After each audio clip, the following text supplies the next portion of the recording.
सादर नमस्कार। आज का हमारा विषय है मन। वेदों में मन के विषय में क्या कहा है?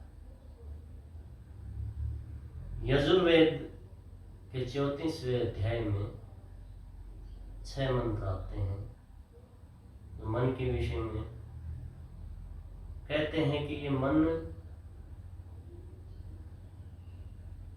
बहुत ही दिव्य और शक्तिशाली है। ये बहुत तेज गति से पल में ही कोसों दौड़ लगाने वाला है। यह एक पल के लिए भी शांत नहीं होता। जब व्यक्ति सो जाता है उसकी सभी इंद्रियां, ज्ञान इंद्रियां और कर्म इंद्रियां काम करना छोड़ देती हैं। जैसे कि नींद में आदमी शांत होता है, लेकिन मन उसमें भी शांत नहीं होता। उसमें भी वो नाना प्रकार के स्वप्न देखता रहता है, वो दौड़ लगाता रहता है। तो ये आत्मा का एक किस्म का हथियार है। जो भी आत्मा हमारे शरीर में है, वो जितने भी कार्य करती है, भौतिक कार्य, जितने भी अच्छे कर्म हैं, बुरे कर्म हैं, जो भी हैं, वो मन के द्वारा ही होते हैं। सभी कर्म मन के द्वारा ही होते हैं।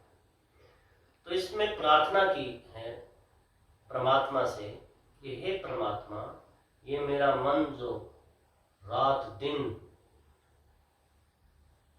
दौड़ लगा रहा है, ये शांत हो, ये अच्छे विचारों वाला हो, इसके संकल्प शुद्ध हो, अच्छे विचार हो और अच्छा कर्मशील हो। ये इसी से हमारी ज्ञान इंद्रियां कर्म करती हैं। जो मन जैसा आदेश देता हो, इंद्रियां उसी कार्य में लग जाती हैं।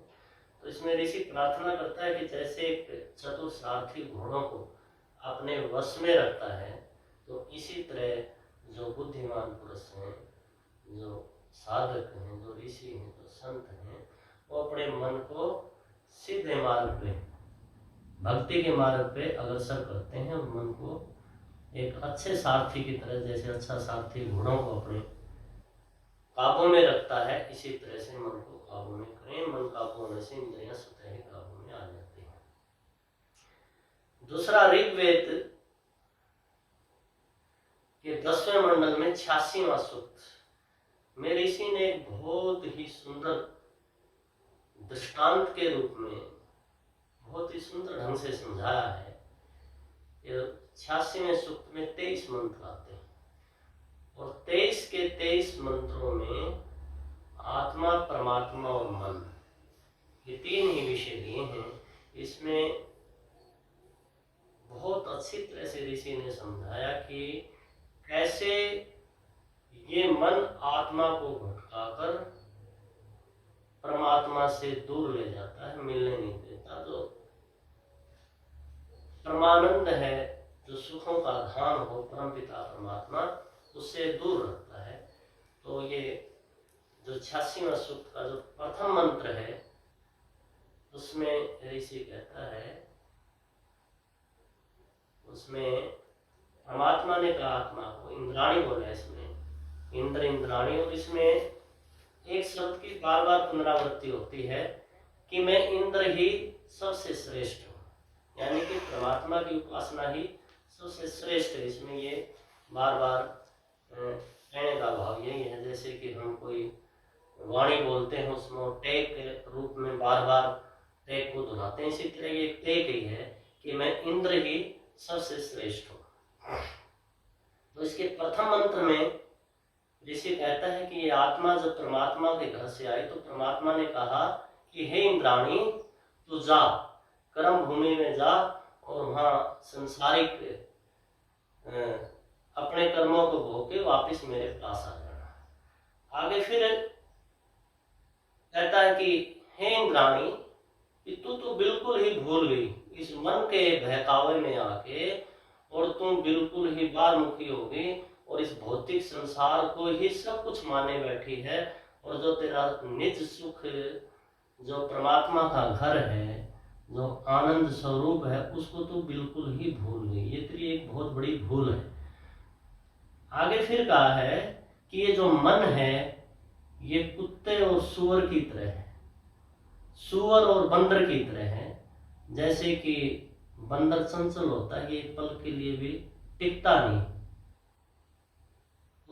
वो हर समय कोई न कोई क्रिया करता ही रहता है बंदर। और सुअर जैसे गंदगी को ही पसंद करता है। तो वेद के ऋषि ने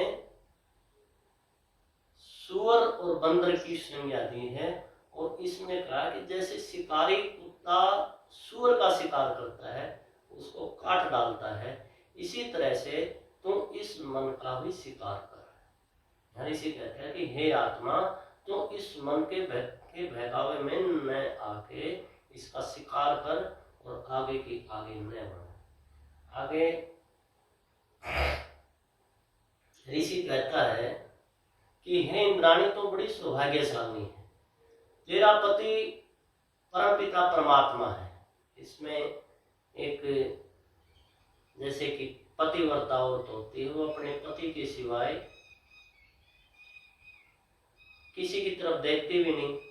और तेरा पति बहुत ही बड़े साम्राज्य का शासक है, यानी कि वो जो मोक्ष धाम जिसे कहते हैं, वेदों में उसे मोक्ष धाम का है, स्वर्ग का है, तो उसका आनंद यहाँ के आनंद से अति कई गुना है, बहुत। तो तू उस आनंद स्वरूप परमपिता परमात्मा को छोड़ के, जो तेरा सच्चा पति है, उसको भूल के, और तो इस मन के बहकावे में आके और अपने आप को इसके पीछे लगा के सारा जीवन तूने इसके पीछे लगा दिया और तुम इसी को पुष्ट करती रहती है। जो भी जैसे कि बाह्य कर्म कांड होते हैं, हम परमात्मा की नाना प्रकार की उपासनाएं करते हैं, तीर्थ पे जाते हैं, यज्ञ हवन करते हैं, व्रत करते हैं और कितने ही कर्म कांड करते हैं। तो यहाँ ऋषि एक और उपदेश बार बार उपदेश देता है कि ये जो बाह्य कर्म कांड है, इससे तेरी मुक्ति नहीं होगी। तू वापिस अगर अपने घर जाना चाहती है, अपने पति रूपी परम पिता परमात्मा से मिलना चाहती है, तो तेरे को एक काम करना पड़ेगा कि नहीं तो उदास होना पड़ेगा। तू कई बार इस मन के धोखे में बार बार आके उदास हो जाती है, अपना मुंह लटका लेती है और चिंतित हो जाती है। तो इसमें ऋषि कहता कि ऐसे भी तो परमात्मा को नहीं पाएगी, तो सचेत हो, जागृत हो। जब तू सचेत होगी, जागृत होगी, जागेगी, तो तभी तुम उस परमात्मा की तरफ लागेगी। और इस मन के जितने भी संकल्प विकल्प हैं, इच्छाएं हैं, जितने भी विचार हैं, सबका त्याग करके और तुम अपने आप में आ। तो एक बहुत सुंदर है और अच्छी है और तेरा पति बहुत ही दिव्य गुणों वाला है और वहां आनंद की कोई कमी नहीं है। आगे ऋषि कहता है कि तुम कल्पना करो कि एक स्त्री के बच्चा पैदा हो रहा हो और उससे हम कुशल पूछें कि एक प्रसव पीड़ा को झेल रही औरत को अगर हम पूछें कि तू खुश है, तो वो कैसे कहेगी कि खुश है। वही दशा तेरी है कि जब तक हम इच्छाओं में ही भटकते रहेंगे, एक इच्छा पूरी होती है, 20 उत्पन्न हो जाती हैं, तो हम नाना प्रकार की इच्छाओं को पूर्ति के लिए ही संसार में भटकते रहते हैं। तो इसके लिए वेद कहता है कि तब तक तेरी ये जो पीड़ा है नहीं मिटेगी जब तक तू इच्छाओं के पीछे दौड़ रही है। तो इस दौड़ से तो दूर हट और इस मन रूपी वृषाकपि का सिर काट दे। इसका शीश कटेगा तभी तुम वापस अपने घर आएगी। जब तक इस मन के पीछे तो लगी हुई है, तेरे को कभी भी चैन नहीं मिलेगा, तेरी पीड़ाएं, तेरे दुख दूर नहीं होंगे। अंत में फिर ऋग्वेद का ऋषि कहता है कि तेरे को अंदर वापस अपने घर जाने के लिए, जो तेरा घर है इस शरीर में ही है, वो आनंद का धाम इस शरीर में ही है, उसमें वापस जाने के लिए यहाँ बैल की उपमा दी है। जैसे कि गौ और बैल का उदाहरण दिया है इसमें कि बैल जैसे गर्जना करता है, सांड जैसे गर्जना करता है, तो शब्द ब्रह्म तेरे अंदर है। शब्द ब्रह्म का वेदों में बहुत वर्णन है। कबीर जी ने उसे सतनाम कहा है और गुरु नानक जी ने कहा है कि एक ओंकार सतनाम। इसी तरह से महापुरुषों ने ये अलग अलग संज्ञाएं दी है। इसको अनाहत नाद भी कहते हैं और शब्द ब्रह्म भी कहते हैं। तो कहते हैं कि वो वेद का ऋषि कहता है कि वो जो शब्द ब्रह्म तेरे हृदय के अंदर जैसे कि सांड गर्जना करता, गो का अर्थ यहाँ वाणी से, वाणी, गो का अर्थ वाणी भी होता है। तो जो वाणी रूपी जो सांड और गाय तेरे हृदय में है, जैसे कि एक सांड गर्जना करता है, तो उसकी गर्जना को सुन के तो उस गर्जना में, उस शब्द में ध्यान लगा। जब तू उस ध्यान में डूब जाएगी तो तू अपने घर को वापस चली जाएगी। और जब तक तू इन बाह्य कर्म कांडों में नहीं उलझी रहेगी तब तक तेरे को उस परम धाम की प्राप्ति नहीं होगी। तो एक और ऋग्वेद के 10वें मंडल में ही 108वें सूक्त में और एक बड़ी सुंदर दृष्टांत ऋषि ने यहाँ दिया है। एक देवदूती नाम से ये सूक्त है। देवदूती का अर्थ होता है कि परमात्मा का संदेश वाहक। जो हमारे ऋषि हैं, हमारे जो संत हैं, हमारे जो भक्त हैं, वो परमात्मा के संदेश वाहक होते हैं। तो इसमें एक देवदूती जो परमात्मा का संदेश लेकर इस संसार में आती है और उसका बहुत ही सुंदर चित्रण वेद में उतारा गया है। तो वो जब दिव्य आत्मा इस संसार में आती है तो लोगों के बीच में जाती तो लोग उसे प्रसन्न करते हैं कि हे दिव्य आत्मा, हे देवदूती, तेरा घर तो बहुत दूर है, मोक्ष धाम तो बहुत दूर है, तो इतनी दूर से चल के यहाँ आई है, तो तू कैसे आई और तेरा जो परम पिता परमात्मा है वो कैसा है, इस तरह के प्रश्न करती हैं।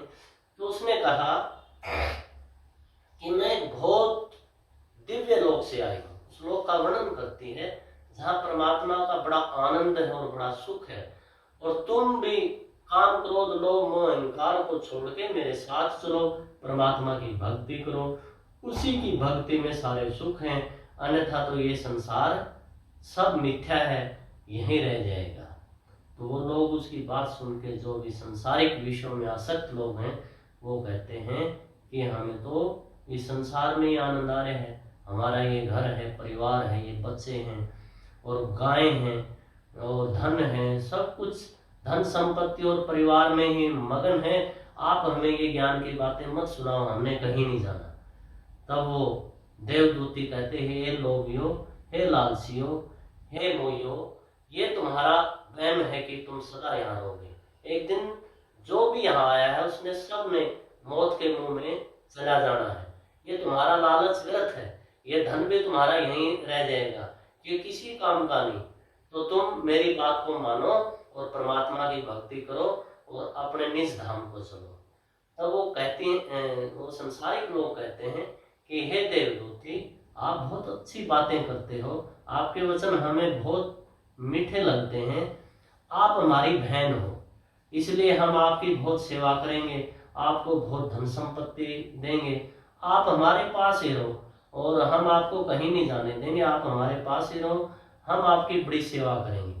तब वो देवदूती उनको धमकाती है, कहती है, दिव्य आत्मा कहती है, हे मूर्खो, मेरा कोई भाई नहीं, कोई बहन नहीं, मेरे कोई संसारिक रिश्ते नाते नहीं है, ये तुम्हारा भ्रम है, मैं किसी रिश्ते नाते या संसारिक लालच में फंसने वाली नहीं हूँ, मैं आपको समझाने के लिए आई हूँ, आपको इस संसार से निकालने के लिए आई हूँ।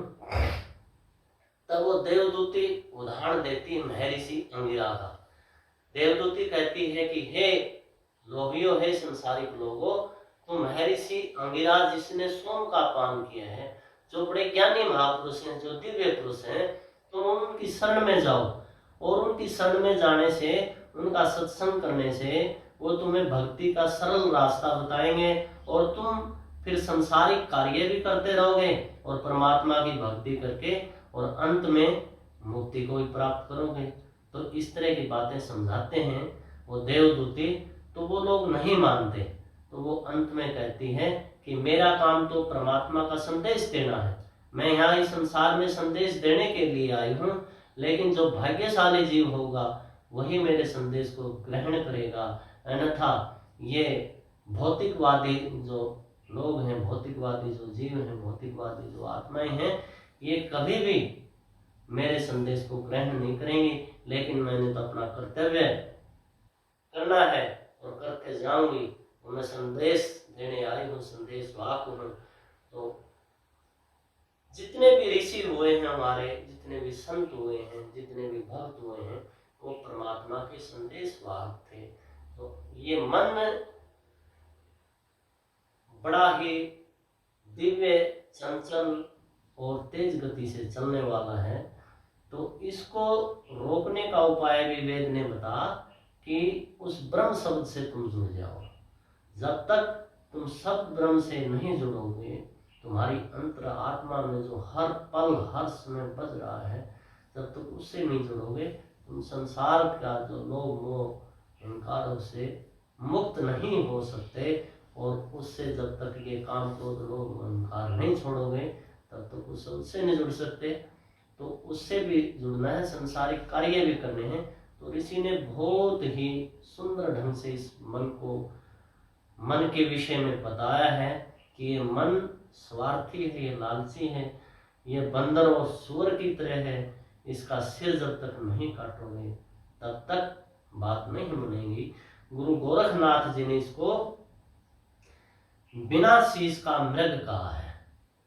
जो ऐसा मृग जो सारी खेती को खा जाता है, लेकिन उसके सिर पे शीश भी नहीं है। ये उल्टवासियां होती हैं संतों की। कबीर जी ने भी इस तरह की उल्टवासियां लिखी हैं, और इस तरह की उल्टवासियां वेदों में भी बहुत आती हैं। तो ये दो दृष्टांत जो हैं 10वें मंडल में, ये किस्म की उल्टवासियां हैं। मन की वृत्ति को इसमें बहुत अच्छे ढंग से समझाया है। तो कबीर जी कहते हैं कि कबीर मन लोभी मन लालची, मन ही कुत्ता सूर। जो मन हरि से लगे तो दिव्य प्रकाश मिले भरपूर। तो मन की दो उपमाएं दी हैं, तो बाह्य मन एक आंतरिक मन, एक चेतन मन, एक अवचेतन मन। जब तक हम इस बाह्य मन से, भौतिक मन से के पीछे ही लगे रहेंगे, और अंतर में जो हमारे एक दिव्य मन है, एक प्रकाश रूप मन है, उससे नहीं जुड़ेंगे, तब तक हमारा जीवन निरर्थक है। गुरु गोविंद सिंह जी ने कहा है, गुरु नानक जी ने कहा है कि मन तू ज्योति स्वरूप है, अपना मूल पहचान। कि मूल का अर्थ जड़ से होता है कि हे मन, तू ज्योति स्वरूप है, तू स्वयं प्रकाशित है। जैसे ये आत्मा हमारी स्वयं प्रकाशित है, इसी तरह से ये आत्मा का ही स्वरूप है। तो उसको पहचान तू, वो ज्योति स्वरूप है, तो बाहर भटकना छोड़ दे। और ऋग्वेद में एक और बड़ा सुंदर दृष्टांत आता है कि एक पेड़ पे दो पक्षी हैं। एक पक्षी शांत बैठा है और देख रहा है, दृष्टा है, लेकिन दूसरा पक्षी उस पेड़ के फल खाता है। उस पेड़ पे दो तरह के फल हैं, एक कड़वे हैं और एक मीठे हैं।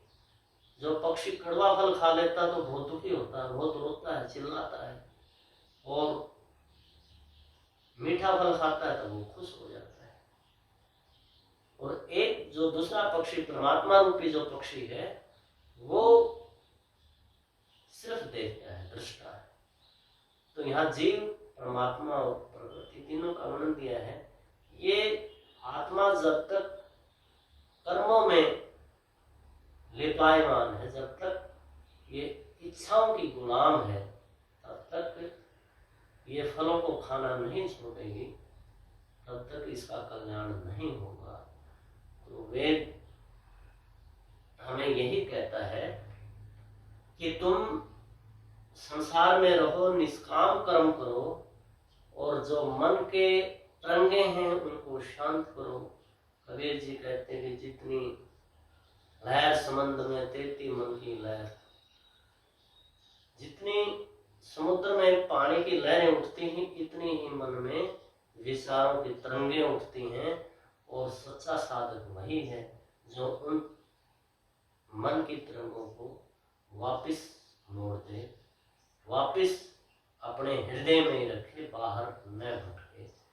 तभी हम परमात्मा को पा सकते हैं। अन्यथा मार्ग बहुत दूर है। कहें कबीर हरि पाइए या मन ही की प्रतीत, कि जब ये विश्वास होगा परमात्मा पे कि तभी हम मन के हारे हार है, मन के जीते जीत। कहें कबीर हरि पाइए मन ही की प्रतीत, कि मन जब तक हम नहीं जीतेंगे तब तक चाहे कितना ही हम कर्म कांड करते रहें, ये बाह्य कर्म कांडों से मन मानने वाला नहीं है।